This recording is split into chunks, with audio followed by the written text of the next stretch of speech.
warahmatullahi wabarakatuh.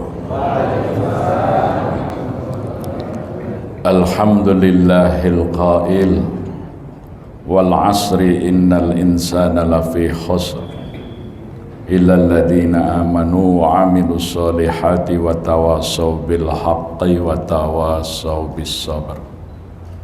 Asyhadu an la ilaha illallah wa asyhadu anna Muhammadar Rasulullah. Allahumma salli ala Muhammad wa ala alihi wa sahbihi ajma'in.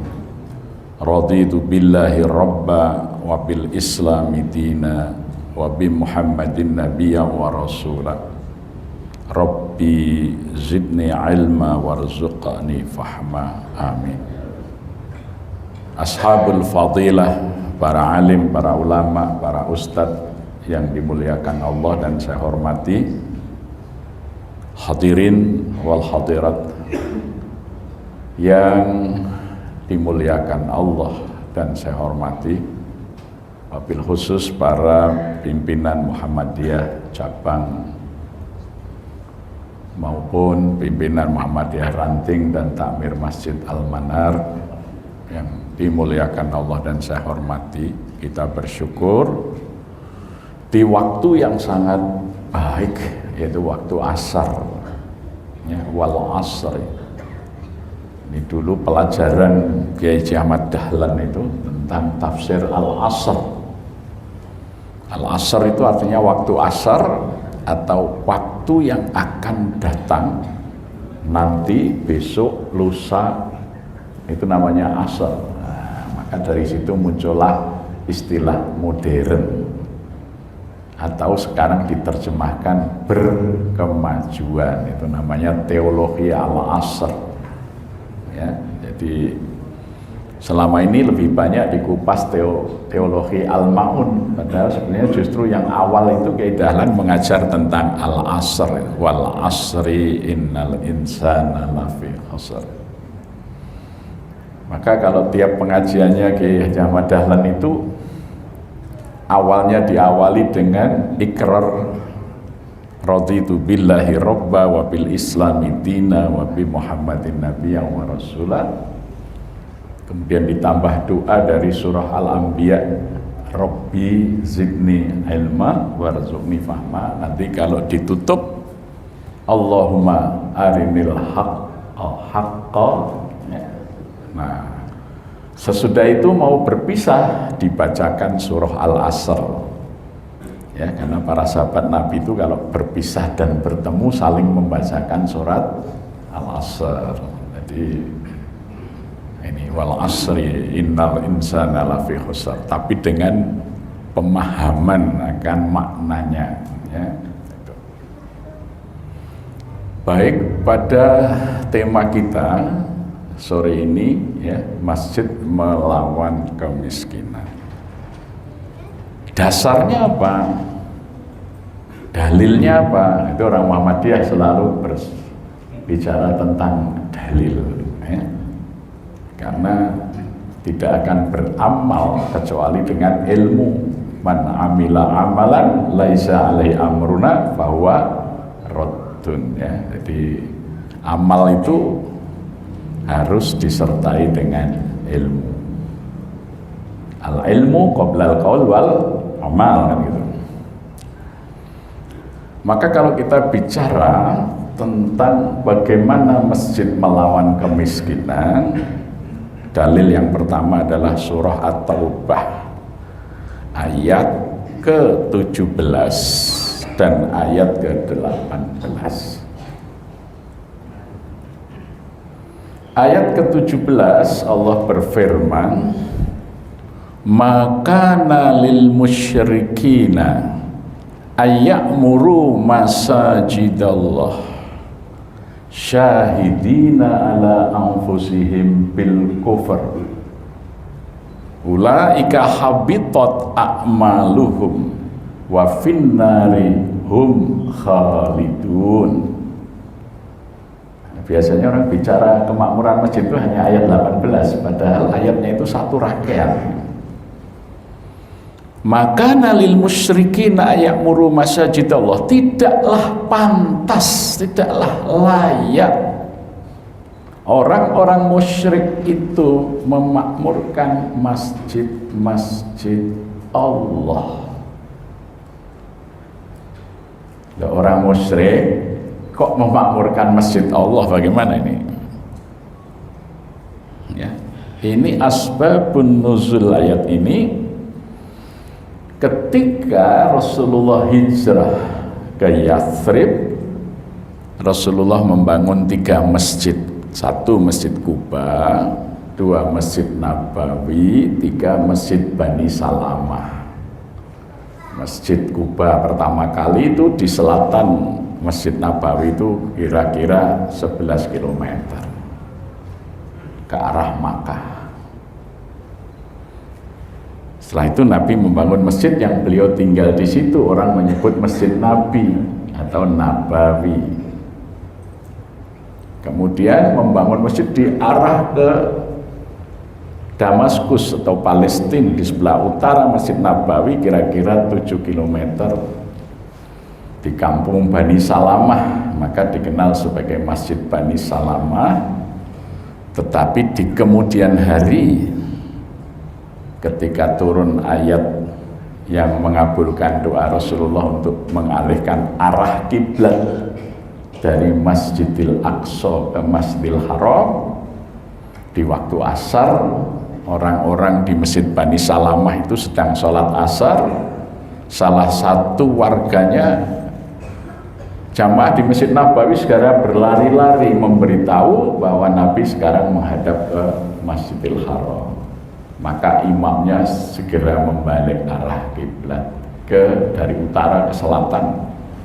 Maka masjid itu sekarang dikenal sebagai Masjid Qiblatain. Nah, itu 3 masjid yang dibangun di masa. Masjidnya sederhana semua, sederhana sekali. Hanya tembok keliling tanpa atap, tanpa pintu.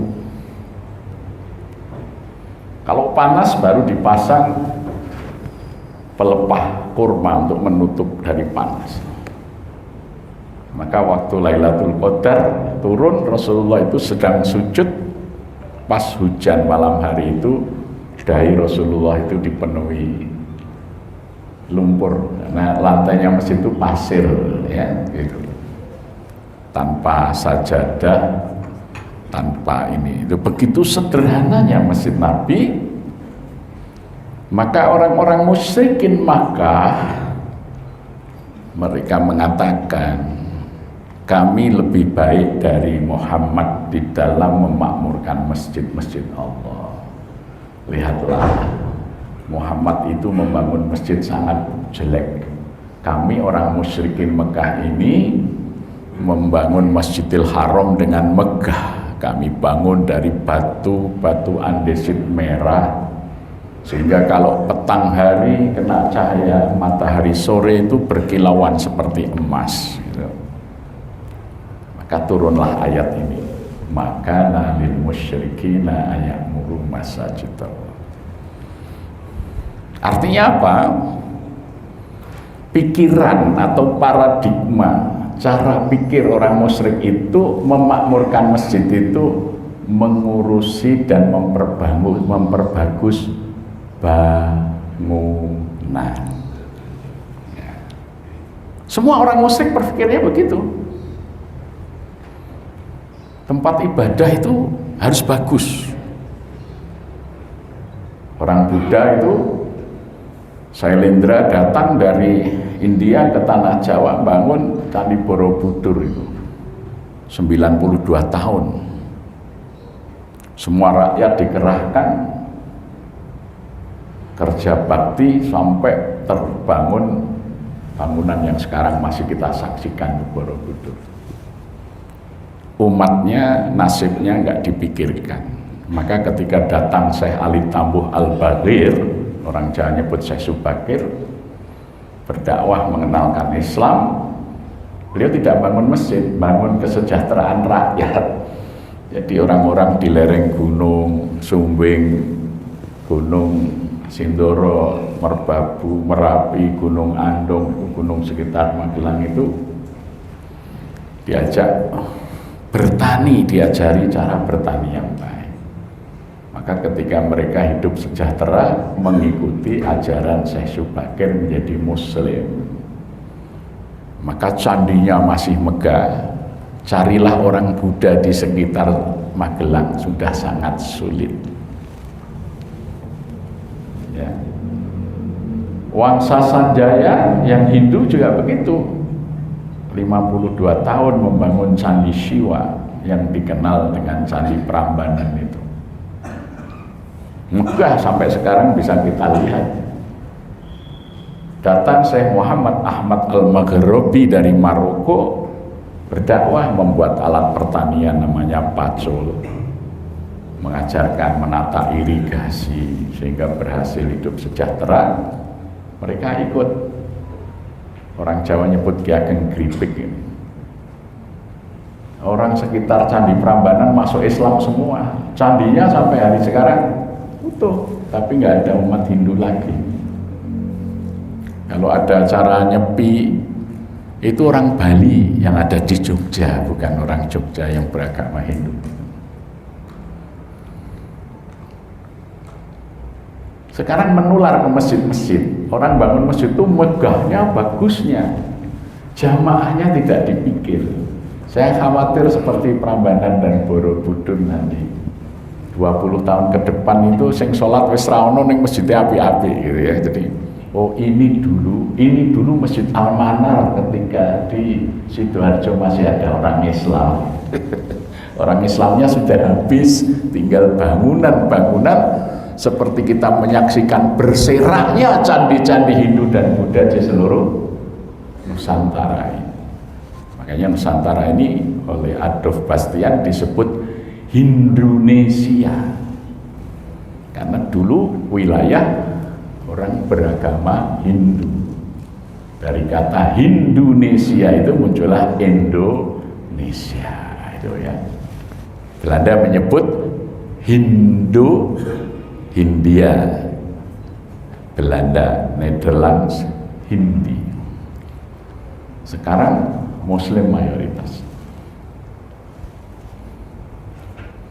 Nah, kalau orang mukmin, paradigmanya dalam ayat 18, innama ya'muru masajidallah man amana billah wal yaumil akhir wa aqamas shalah wa atazakka wa lam yahsya illallah fa asa ulaika ayyakunu minal muhtadin.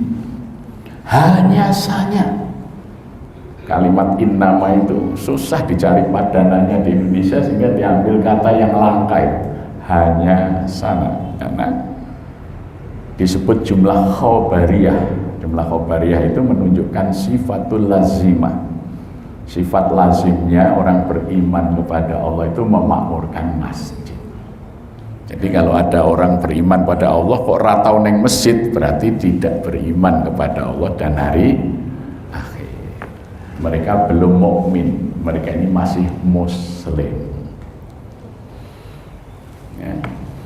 Makanya Buya Hamka dulu mengatakan, kalau melihat orang Islam di Indonesia, lihatlah masjid-masjid di hari Jumat, itulah jumlah umat Islam. Tapi kalau ingin melihat jumlah orang yang beriman, lihatlah masjid-masjid itu di waktu subuh. Itulah jumlah orang yang beriman. Karena keimanan itu disaksikan dengan berjamaah subuh di masjid. Inna Qur'anal fajri kana mashhuda. Sayyidina Umar Ibn Khattab menafsirkan ayat ini mengutip hadis pernyataan Nabi, saksikanlah bahwa orang-orang yang selalu datang dalam sholat subuh berjamaah itulah benar-benar orang yang beriman. Saksikanlah keimanan mereka itu. Jadi kalau jarang subuhan ke masjid, imannya belum dipersaksikan. Maka dulu ada seorang Minang datang dari Danau Maninjau, Sumatera Barat, sekarang masuk wilayah Kabupaten Agam. Menengok saudaranya di Pekalongan, namanya Kiai Haji Abdul Ghaffar Ismail. Terus setiap malam Selasa ada pengajian. Ketika Kiai Ghaffar Ismail ini kedatangan tamu saudaranya dari Minang, karena Pak Abdul Ghaffar Ismail ini juga orang Minang. Pas malam Selasa, tamunya ini namanya Buya Sultan Mansur. Pada waktu itu yang berceramah Kiai Haji Ahmad Dahlan, tokoh pendiri Muhammadiyah itu. Dengarkan pidatonya Kiai Dahlan, ini bagus. Tapi saya harus menguji, ini benar-benar orang alim atau cuma orang pandai ceramah. Mengujinya, beliau datang ke Yogyakarta menemui Kiai Dahlan. Kiai, saya pengen banyak bertanya tentang Muhammadiyah kepada Kiai, tapi saya nggak punya waktu. Waktu saya hanya pagi-pagi subuh. Bolehkah saya bertamu ke Kiai nanti subuh? Oh baik, kata Kiai Dahlan. Sebelum subuh, Buya Sultan Mansur ini mencari rumahnya Kiai Dahlan di Kauman. Lihat masjid sudah terang, Kiai Dahlan sudah sholat di masjid itu, dari tahiyatul masjid, kemudian baca Quran, nunggu waktu subuh. Dia mati, oh ini Kiai betul ini. Banyak orang ceramahnya bagus, ustadz bagus, ratau sholat subuh di masjid. Oh jadi rumah ke ceramah. Itu bukan orang alim itu, imannya belum disaksikan.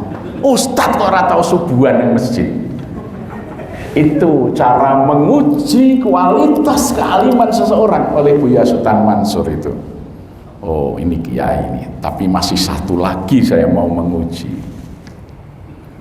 Sore hari datang ke rumah Kiai Dahlan menjelang maghrib. Kiai, maaf sarung saya ini najis, saya pengen ikut sholat jamaah, boleh nggak Kiai saya pinjam sarung?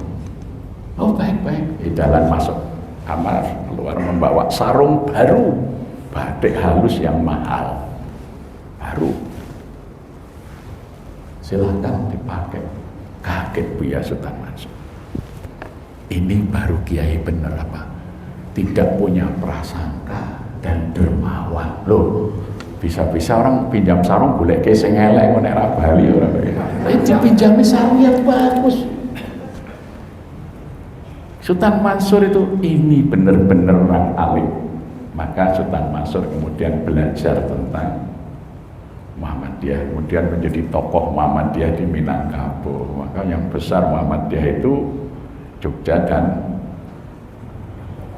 Sumatera Barat. Ini mulai Buya Sultan Mansur mengujinya ustadz tuh begitu. Ceramahnya bagus, dicek gawe ini subuhan orang gitu ya. Yang kedua dicek dermawan atau tidak. Dua itu. Jadi kalau benar-benar orang alim itu satu pasti menjaga jamaah sholat di masjid, yang kedua pasti itu orang alim itu menurut Buya Sultan Mansur. Maka beliau bergabung ke Muhammadiyah karena itu. Demikian juga nanti Sultan Mansur, tokoh NU dari Surabaya, ya, berdebat, baru kemudian bergabung dengan Muhammadiyah menjadi tokoh itu, ya. Ini. Baik. Maka orang yang beriman kepada Allah dan hari akhir pasti memakmurkan masjid.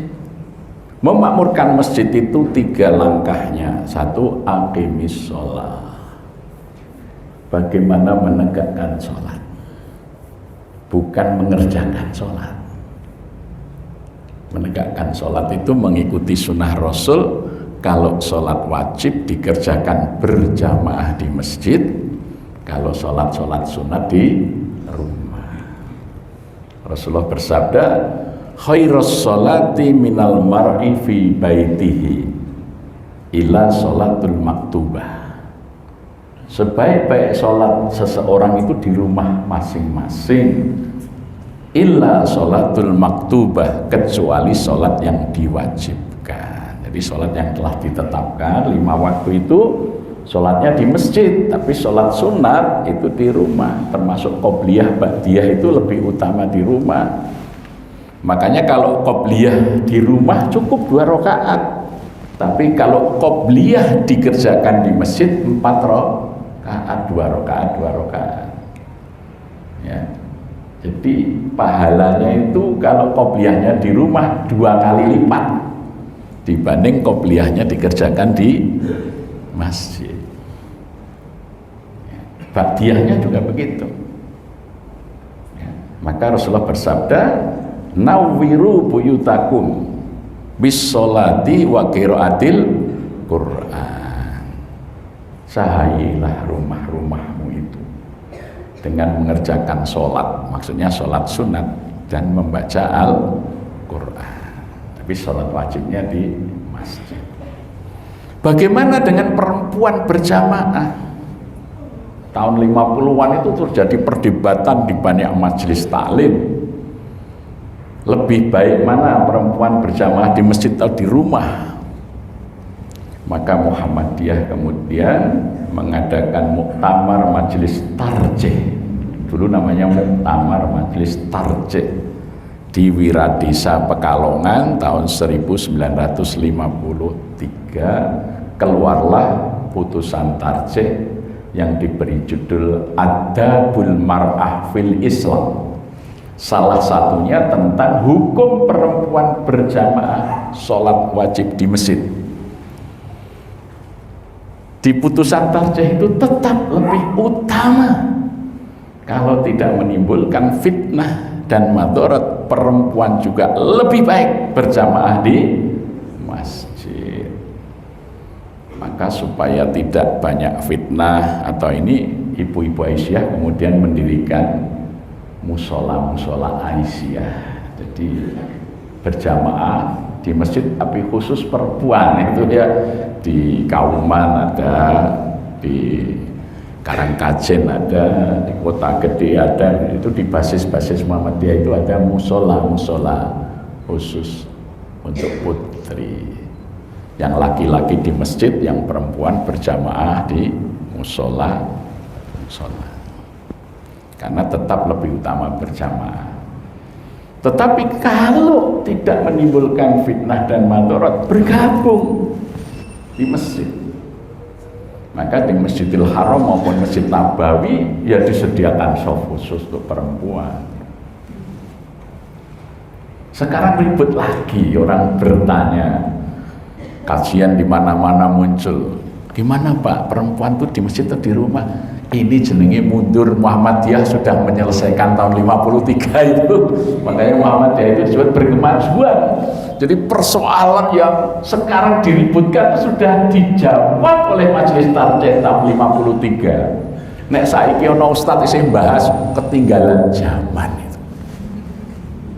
Sudah silakan baca himpunan putusan tarjih Adabul Mar'ah. Tidak hanya itu, kemudian berkembang waktu itu menjelang pemilu 55.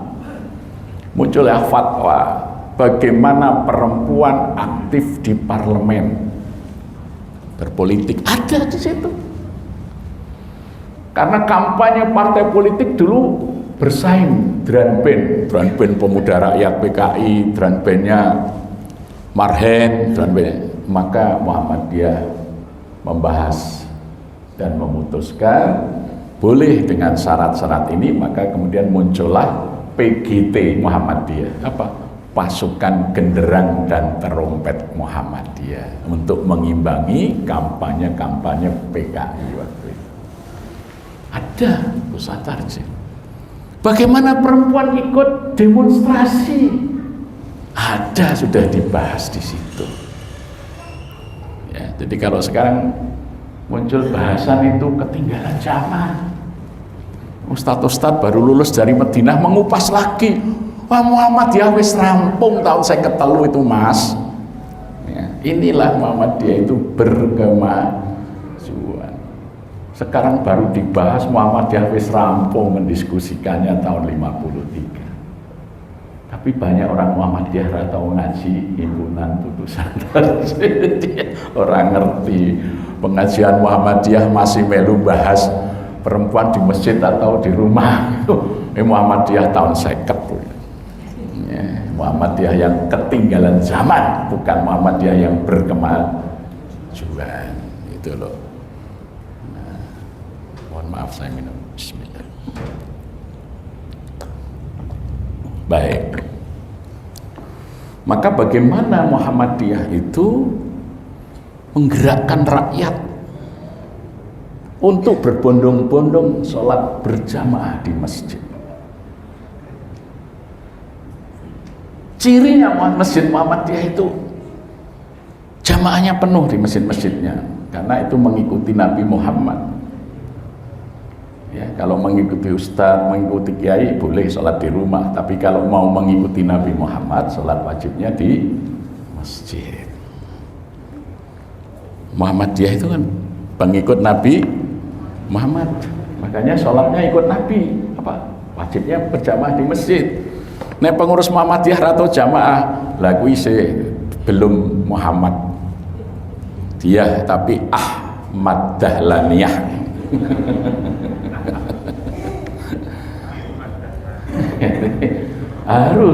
harus memakmurkan masjid. Tuh yang pertama, serius. Masjid difahami betul. Sebagaimana zaman Nabi, masjid itu Baitullah, rumahnya Allah. Makanya masjid Nabi itu terbuka 24 jam, malam hari lampunya terang benderang. Sehingga kafilah-kafilah yang lalu di Yathrib singgahnya di masjid, minta pertolongan, numpang menginap, cari air. Sehingga dikenalah Islam dari segala penjuru. Jadi karena kota itu sudah gelap, yang terang adalah masjidnya. Saya tidak tahu didapat dalil dari mana kalau malam hari lampunya gelap masjid itu dan pintunya dikunci, di gerbang lagi. Carilah dalilnya, saya tidak menemukan. Iki melu Nabi pengarang dhewe to iki. Nah itu melu hawa nafsu, kekikiran, nggak boleh. Sunnah itu menyalakan lampu terang benderang di malam hari di masjid itu dan membuka pintu 24 jam, itu sunnah Rasul tentang masjid. Jadi nek masjidnya peteng pintunya dikunci, itu bid'ah terbesar.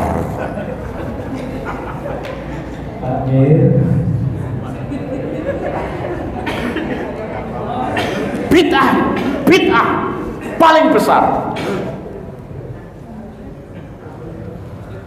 Sampai hari ini sunnah itu ditegakkan di semua masjid-masjid sejak zaman Nabi. Datanglah ke Madinah, lihatlah Masjid Nabawi, Masjid Kuba, Masjid Kiblatain, masjid yang lain-lain. Malam hari itu lampunya terang, dibuka. Datanglah ke kota Mekah yang melestarikan sunnah Nabi juga, Masjidil Haram, Masjid Tan'im, Masjid Cirona, semuanya terang benderang di malam hari, pintunya terbuka. Jadi kalau kita ke Madinah, ke Mekah, bangunan paling terang benderang di kota itu adalah masjidnya. Ketika mal tutup, pertokoan tutup, ya, restoran tutup, yang masih buka adalah masjidnya. Kalau kita orang jual buah durian aja lampunya 8 terang, masjidnya wis peteng dedet. Bagaimana masjid akan makmur? Orang itu harus boleh bertemu Allah kapan saja, karena masjid itu rumah Allah. Sekarang ini Allah dipenjara di rumahnya sendiri, hanya diberi izin orang bertemu Allah pada jam-jam tertentu. Itu seperti tahanan itu boleh dikunjungi keluarga atau orang lain, jam-jam tertentu boleh besuk. Lah ini kan kurang ajar banget takmirnya ini. Allah kok dipenjara di dalam rumahnya sendiri itu, coba. Karena Allah tidak letih, tidak lelah, tidak mengantuk. La ta'khudhuhu sinatu wala naum. Nah, hikmahnya Masya Allah. Ketika tahun 99 kami mulai, saya ini ketua ranting Muhammadiyah. Ketua ranting saya, Pak. Sudah 30 tahun ketua ranting terus ya. Saya tidak mau naik ke cabang atau ke daerah, tak ngurus ranting saja. Maka kita ikuti sunnah. Masjid saya buka 24 jam, lampu saya nyalakan terang. Wah, banyak yang sepuh datang malam hari itu matikan lampu, ditutup lagi. Akhirnya kuncinya saya buang biar tidak bisa ngunci. Kalau beliau matikan ya nggak saya ajak debat, saya langsung nyalakan lagi saja. Nah, di akhir bulan saya laporan kepada yang suka mematikan lampu, Pak, setelah lampu terang benderang pintu dibuka, infaknya naik sekian, ongkos bayar listrik hanya naik sekian, masih untung kalau dibuka 24 jam. Oh iya toh, ya sekarang boleh. Kenapa? Kalau masjid habis isya dikunci, lampunya gelap, nanti dibuka menjelang subuh. Biasanya yang datang itu jamaah lokal. Jamaah lokal itu adzan lagi siap-siap. Datangnya terburu-buru pakai sarung. Sarung itu tidak ada sakunya, jadi doning masjid kira nggawa dompet itu. Akibatnya infaknya sepi, kotak infaknya itu. Nah ternyata ketika dibuka banyak orang sebelum subuh, sehingga daripada mau masuk Jogja nanti nunggu terang lah, istirahat. Orang yang singgah-singgah yang transit itu kan bawa dompet. Sekarang rata-rata jamaah infak subuh hanya 2 kotak kami sediakan di pintu masuk putra sendiri. Itu bisa 120 juta satu bulan infaknya. Infak subuhnya ya, itu hikmah dari mengikuti sunnah. Dibuka 24 jam ya, lampu terang. Kemudian waktu itu masjid tadinya ada pagarnya, saya bongkar sehingga orang yang mau singgah sholat bawa mobil, bawa motor, parkir itu tidak sungkan langsung. Karena banyak yang pampir bawa mobil, bawa ini. Kita jaga keamanan, angkat security. Saya sediakan kotak infak parkir, kotak infak parkir. Sebulan bisa 50 juta infak parkirnya itu. Itu hikmahnya. Ternyata mengikuti sunnah Nabi itu banyak manfaat. Kalau bid'ah, alasannya wedile bayar listrik, ini ya mundake ora oke. Rasulullah itu harus ditiru. Laqad kana lakum fi Rasulillahi uswatun. Benar itu. Ya. Untung besar. Yang kedua, masjid itu dimakmurkan dengan cara apa? Wa atuz zakah. Maksudnya bukan kok masjid itu mendirikan OPZ, unit pemungut zakat, bukan. Masjid itu punya program memberdayakan ekonomi jamaahnya sehingga berubah dari mustahik menjadi muzaki. Jadi tugas masjid itu mencetak calon-calon muzaki itu wa atuz zakah, sehingga semua jamaah kita sudah sholat di masjid bisa berzakat. Sekarang ini banyak sekali di Indonesia ini bangunan masjid tapi sedikit masjid. Apa bedanya? Banyak bangunan masjid baru punya jamaah sholat dan imam sholat, belum punya jamaah masjid dan belum ada imam masjid. Bedanya apa jamaah sholat sama jamaah masjid? Kalau jamaah sholat, bareng-bareng sholat, assalamualaikum, berdoa, bubar. Sering sekali bertemu, tidak saling kenal. Ya, di shop sana tadi siapa namanya, pekerjaannya apa, tinggalnya di mana, anaknya berapa, anaknya sekolah di mana, kira-kira ekonominya bagaimana. Nah itu baru jamaah sholat, belum jamaah masjid. Kalau jamaah masjid semua saling kenal. wah ini si fulan ini kok habis subuh semua udah pulang belum pulang. Imamnya tidak terus pulang, dekati. Ada apa? Sepertinya banyak munajat. Ya Pak, saya kena PHK. Nah, imamnya, apa pekerjaanmu? Saya tukang pasang AC Pak di toko elektronik, sekarang kena PHK. Dan mau buka sendiri jasa, nggak punya modal Pak. Berapa modalnya? Coba dihitung. Oh ini alat bor, alat ini. Sudah berapa? 8 juta. Baik, ayo ke kantor, panggil bendara mesin. Ini bantu, ada nggak uang mesin? Ada Pak, 8 juta kasih. Kita buatkan brosur. Kalau Anda mau pasang AC di kantor, di rumah, ya silakan hubungi masjid nomor telepon sekian. Sekarang anak buahnya 7 orang itu. Itu namanya imam masjid, bukan imam sholat. Nah imam sholat tuh nggak peduli orang kena PHK, orang miskin, orang nganggur, imamnya nggak ada pikiran menyelesaikan persoalan. Loh, sholat itu sunnahnya Nabi begitu. Nabi itu memikirkan jamaahnya. Yang sudah ini kok si fulan 3 hari nggak nampak ke masjid. Imam Nabi sebagai imam masjid datang ke rumahnya. Kenapa kamu nggak berjamaah? Itu imam masjid.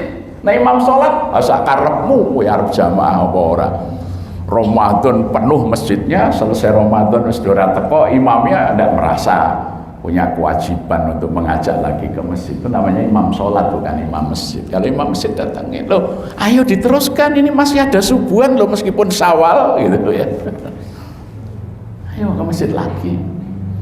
Nek sing rada akrab li bergaul, wis kafir kok ora tau ning masjid saiki. Nah itu merawat jamaah, itu namanya imam masjid itu. Di sini masih imam sholat atau imam masjid? Di sini masih jamaah sholat atau sudah jamaah masjid? Nah, maka yang ada di sini baru bangunan Masjid Al-Manar. Belum terbentuk Masjid Al-Manar.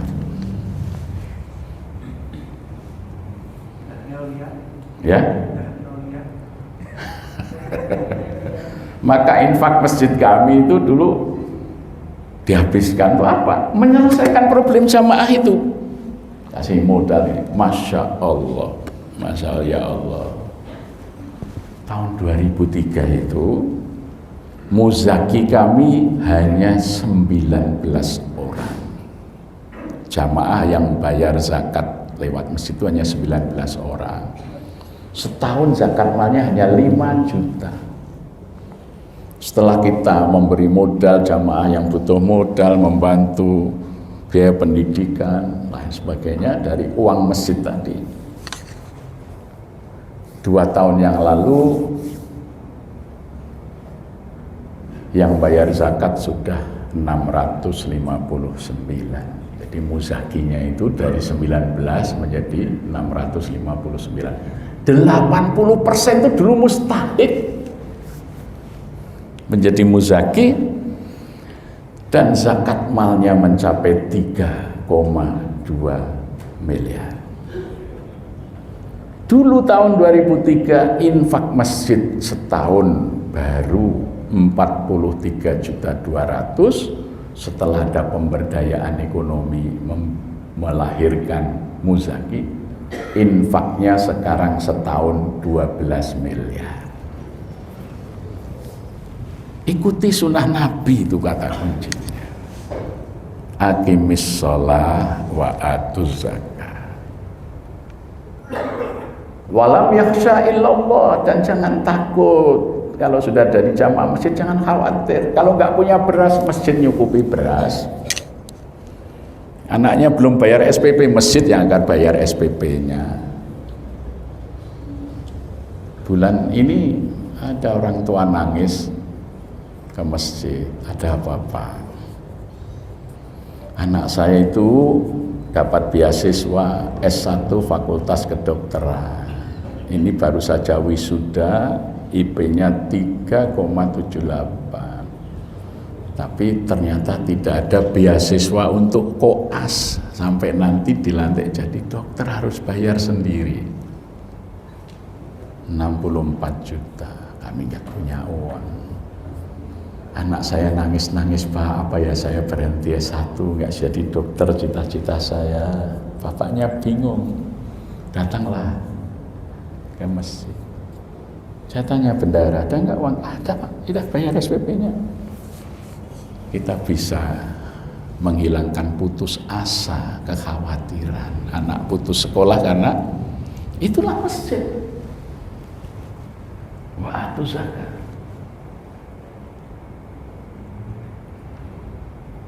Bahkan 6 bulan yang lalu ada mahasiswa residen, maksudnya ngambil spesialis anestesi, sudah dokter ngambil spesialis, biaya sendiri karena bapaknya masih mampu membiayai.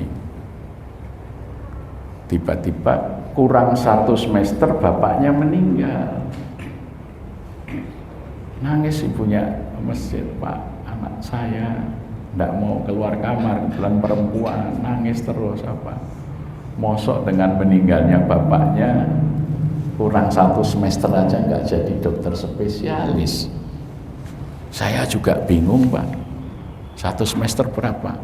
54 juta. Alhamdulillah masjid ada, kita bantu. Anaknya datang, tak lagi sama ibunya nangis. Bapak, insya Allah nanti kalau saya sudah jadi dokter, 10% penghasilan saya untuk masjid. Tidak perlu begitu. Yang penting Anda lulus, bisa mencapai cita. Itulah walam yakhsha illallah. Kalau sudah menjadi jamaah masjid itu tidak khawatir. Tidak khawatir DO, nggak khawatir nggak bisa makan, nggak.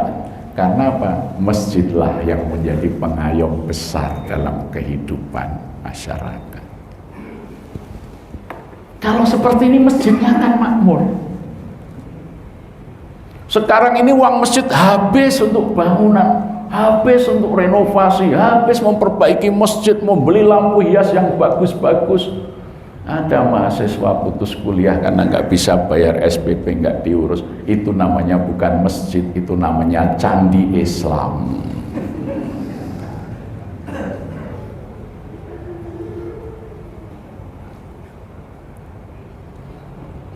Nah inilah terbukti kami dulu cuma punya 19 muzaki, zakat malnya hanya 5 juta setahun, sekarang 659 muzaki. Kita berpikir kebutuhan masjid nanti makin besar. Bagaimana caranya? Saya sediakan 1 kotak wakaf produktif. Jadi 2008 itu kami merenovasi masjid, lantai 1, lantai 2 untuk masjid, lantai 3 daripada kosong saya bangun hotel. Saya taruhkan, ayo yang mau memelihara masjid sepanjang zaman, wakaflah 1 kamar. Waktu itu 1 kamar biayanya 41.500.000. Cuman bisa 13 kamar. Yang mau wakaf puluhan orang, Bang. Nama wakifnya kita cantumkan di setiap kamar. Sekarang alhamdulillah dari 11 kamar yang kami komersilkan, tapi dengan ketentuan syariah, dikurangi biaya masjid, bayar listrik, gaji karyawan, itu masih saldo bersih rata-rata per bulan 40 juta sampai 50 juta. Sehingga sekiranya tidak ada infak pun, masjid ini masih punya uang. Tahun ini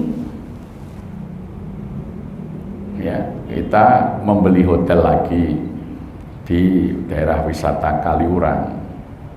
Ada hotel namanya Anugerah Wisata 2, kolab waktu Covid, dijual murah, dan bahkan pemiliknya mau mewakafkan nanti separuh dari harga.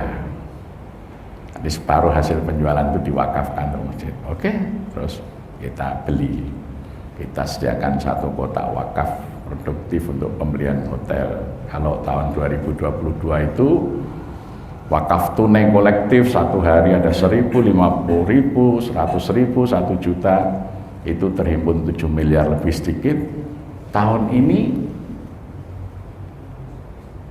Sejak sepekan setelah Idul Fitri kita buka, baru sempat dihitung yang pecahan 100.000 sama 50.000 sudah lebih dari 7 miliar. Yang 20 ribuan, 10 ribuan, 5 ribuan, 2 ribuan belum sempat dihitung, sehingga kami mengangkat 2 karyawan baru khusus untuk tukang hitung uang ini.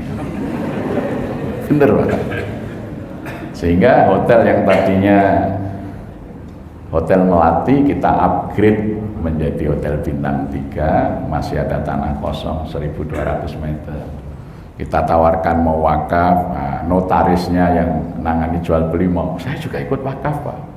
Berapa satu kamar? Untuk Bintang 3 dengan segala fasilitasnya, wakaf satu kamar itu 85 juta. Oh saya satu kamar. Pak saya PNS, ada nggak wakaf untuk kelas PNS? Boleh, tapi gabungan satu kamar 5 orang. Itu mau 100 orang satu kamar boleh, urunan. Nah itu boleh. Nanti namanya dicantumkan semua di depan kamar itu. Jadi wakaf A, B, C, D gitu, tidak apa-apa. Kemarin Sandiaga Uno, Joko Karyan sampaikan juga langsung wakaf. Hari ini tadi sudah WA saya menunjukkan bukti sudah transfer. Ya. Nah itu dari hasil hotel itu, di samping merawat masjid, kalau ada renovasi, gaji karyawan, gaji listrik, dan juga untuk apa? Untuk membantu kesejahteraan rakyat itu. Bukan dari infak ditambah hasil wakaf produktif.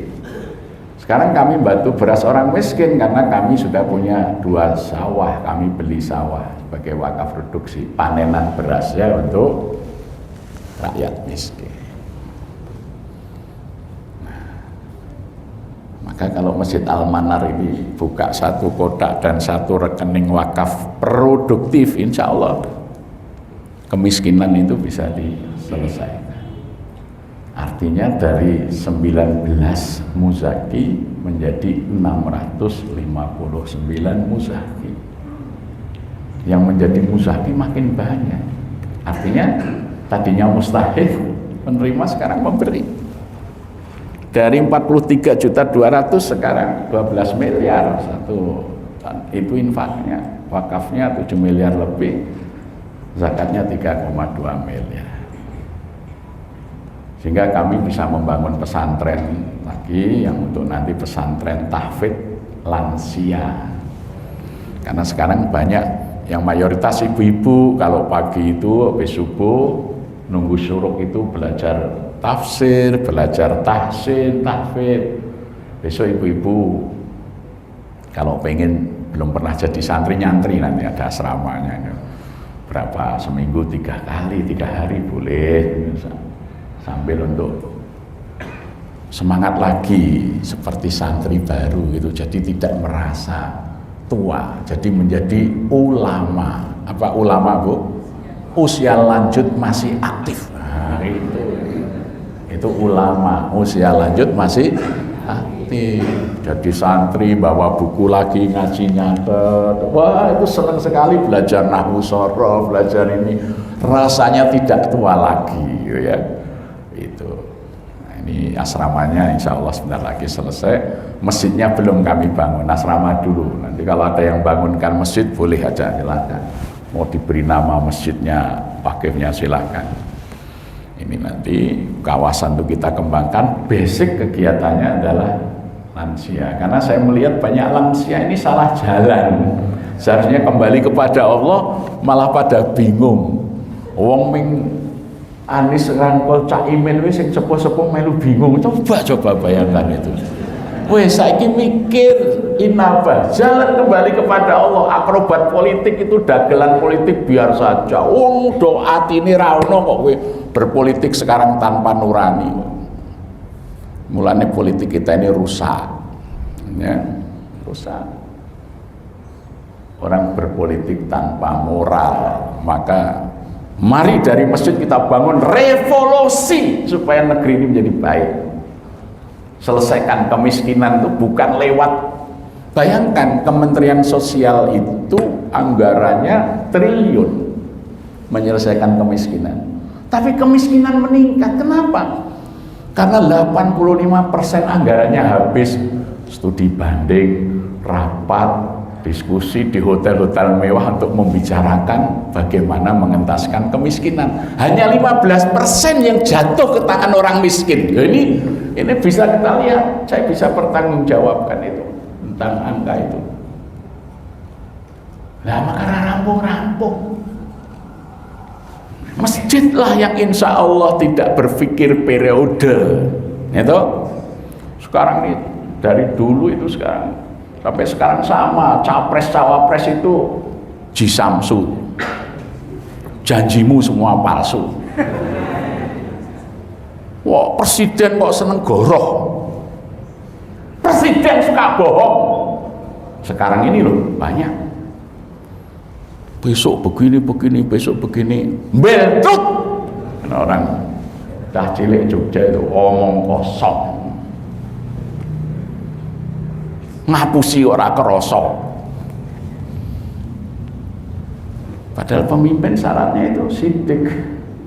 Anak pemimpin wis nanti 6 juta mobil SMK segera.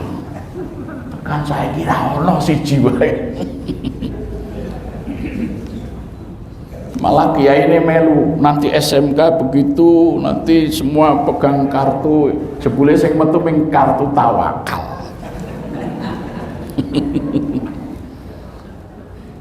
Pemimpin bohong itu menjadi biasa hari ini, jadi tidak usah dipikir. Ayo selesaikan persoalan rakyat ini melalui masjid, termasuk kemiskinan. Dengan cara apa? Mengikuti sunnah Nabi.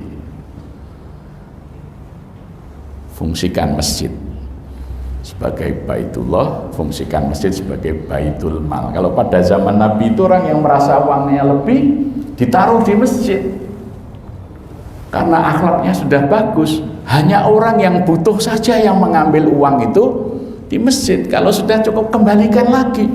Jadi masjid itu menjadi tempat perputaran harta, maka disebut baitul mal. Masjid itu rumah harta.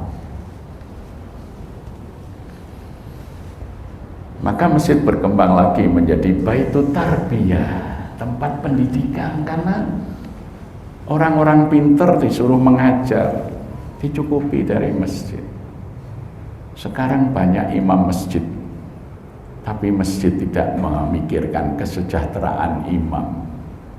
Akibatnya masjid-masjid imamnya jorok, maksudnya jorok-jorokan sapa sing dadi imam gitu ya. Maka kalau masjid punya uang, mengambil yang hafal Quran, yang suaranya bagus. Kami Joko Karyani punya 2 imam tetap, 1 imam cadangan. Imam tetap itu kami gaji sebulan 6 juta, sehingga 12 juta 2 orang, cadangannya 3 juta. Jadi kami menggaji imam itu sebulan 15 juta. Tapi bukan dari infak, dari mana? Dari hasil wakaf produk. Sebab kalau imam nggak dipikirkan kesejahteraan, ya sak kecekel sing dadi imam. Nabi itu kan dicukupi hidupnya melalui, karena beliau nggak boleh menerima zakat, nggak boleh menerima infak, nggak boleh menerima sedekah, hanya boleh menerima hadiah. Demikian juga anak turunnya. Maka Nabi itu diberi hak oleh Allah dari harta rampasan perang. Al-Anfal, yas'alunaka 'anil anfal, kulillahi wa rasul. Itu hanya Allah dan Rasulnya. Nah, itu lah, kalau kita tidak memikirkan imam dengan baik, jamaah kita tidak mendapat imam yang baik, sing ngerti bacaan bener, imam nira bener, rasanya nggak khusyuk sholat itu. Yang panjang dipendekkan, yang pendek dipanjangkan, makhorijul hurufnya nggak jelas, makmumnya menjadi kurang khusyuk. Nah, ambillah, pikirkan kesejahteraannya, merebutnya, supaya jamaah tenang, angkat security, digaji dengan cukup. Nah, itu pelayanan kita. Tiap hari ada yang mengajar di masjid, ustadznya bagus-bagus. Karena banyak itu ustadz doktor, profesor disuruh mengajar di masjid, mohon maaf, honornya terlalu kecil gitu, akhirnya sering pamit. Mohon maaf ini.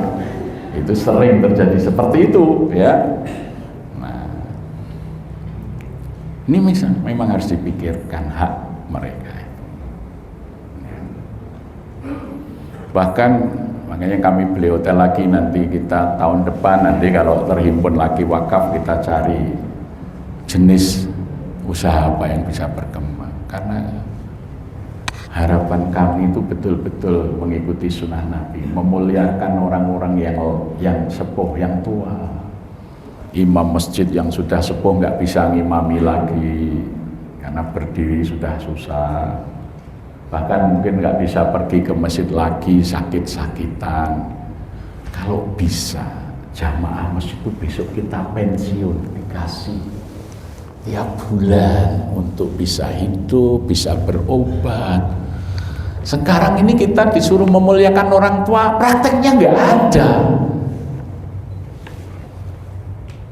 Pengurus Muhammadiyah yang merintis Muhammadiyah sudah sangat tua, sakit masuk rumah sakit PKO, diskonnya cuma 14%.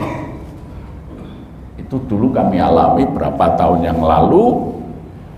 Ada ustadz ya, pemimpin pesantren ya, Ustadz Zainal Mutakin dari Paciran, kemudian mendirikan pesantren. Kalau malam Selasa menjadi ustadz tetap sebelum penceramah yang lain dari PP Muhammadiyah, kajian sebelum pengajian PP Muhammadiyah. Sakit, gagal ginjal, dibawa ke PKO, wafat. Pagi hari istrinya nelpon saya, Pak Ustadz, saya mau ambil jenazah suami saya, itu tagihannya kurang 50 juta. Kaget saya, beliau ini kan pengasuh pengajian PP Muhammadiyah, nggak ada bantuan, cuma dikasih potongan 14%. Wah, saya kumpulkan, saya punya pengajian dokter-dokter, ayo kita ambil. Akhirnya kami dirikan Lakesmu, lembaga kesehatan mubalik. Di dokter-dokter itu setiap bulan setor dari prakteknya itu 1 hari untuk kesehatan para mubalik. Alhamdulillah sampai hari ini tiap bulan bisa terhimpun 31 juta. Dokter, perawat itu ya, Anda itu seharusnya berdakwah, karena Anda praktek terus atau dakwah ya, saya ingin jogo kesehatannya mubalik itu. 1 hari prakteknya disetor ke Lakes. Termasuk guru-guru mu'alimin Muhammadiyah, mu'alimat Muhammadiyah itu kami berikan jaminan kesehatannya dari Lakes.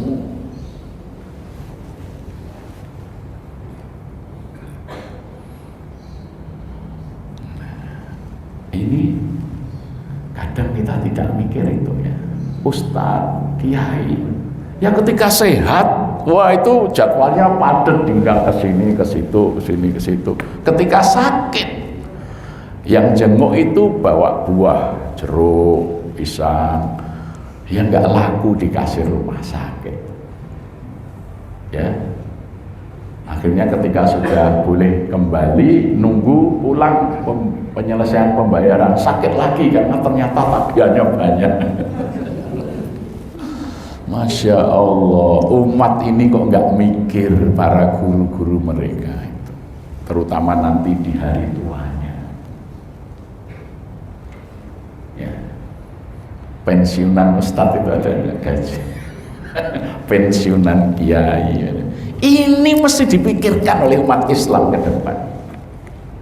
Maka kalau wakaf produktif itu seperti zaman Nabi, itu tidak ada yang wakaf masjid, semuanya wakaf produktif. Sayyidina Umar wakaf kebun kurma di Khaybar, Sayyidina Abu Thalhah wakaf kebun kurma Buraiha, Sayyidina Utsman bin Affan wakaf sumur Romata.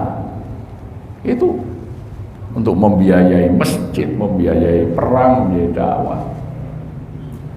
Dan siapa yang berwakaf itu oleh Allah diberi ganjaran yang luar biasa. Ketika selesai Sayyidina Utsman itu membayar sumur mata, Rasulullah memanggilnya. Ya Utsman, apa yang kamu lakukan telah menggetarkan arsy Allah. Allah telah menurunkan ayat untukmu. Nabi kemudian membaca akhir surat Al-Fajr, ya ayyatuhan nafsul mutmainnah, irji'i ila rabbiki radiyatan mardiyah fadkhuli fi ibadi wadkhuli jannati. Wahai jiwa yang tenang, kembalilah kamu kepada Tuhanmu dengan penuh ridho dan diridhoi. Masuklah kamu ke dalam golongan hamba-hambaku dan masuklah ke dalam surgaku. Asbabun nuzulnya itu wakaf. Maka kalau orang dalam hidup ini pernah berwakaf, entah sedikit gak banyak dengan ikhlas karena Allah, besok seperti Sayyidina Umar, Utsman, Abu Talha, ketika ajal datang Allah akan memanggil dengan seruan ini, ya ayyatuhan nafsul mutmainnah. Tapi kalau tidak pernah wakaf, yang membaca ayat ini mudin yang lepas jenazah. Jadilah wakif yang produktif. Ini maka wakaf produktif harus digerakkan di tiap masjid. Al-Manar itu kalau dilihat Muhammadiyah cabang di sini, masya Allah, gedung SMP-nya megah, gedung SMA-nya megah. Ning masjid orang duwe hotel, orang duwe pasar, orang duwe ini namanya belum mengikuti sunnah. Masjid harus punya wakaf produktif untuk menjamin kesejahteraan jamaahnya. Mulailah hari ini, besok buat kotak, sediakan di depan pintu wakaf produktif Al-Manar. Terima kasih. Assalamualaikum warahmatullahi wabarakatuh.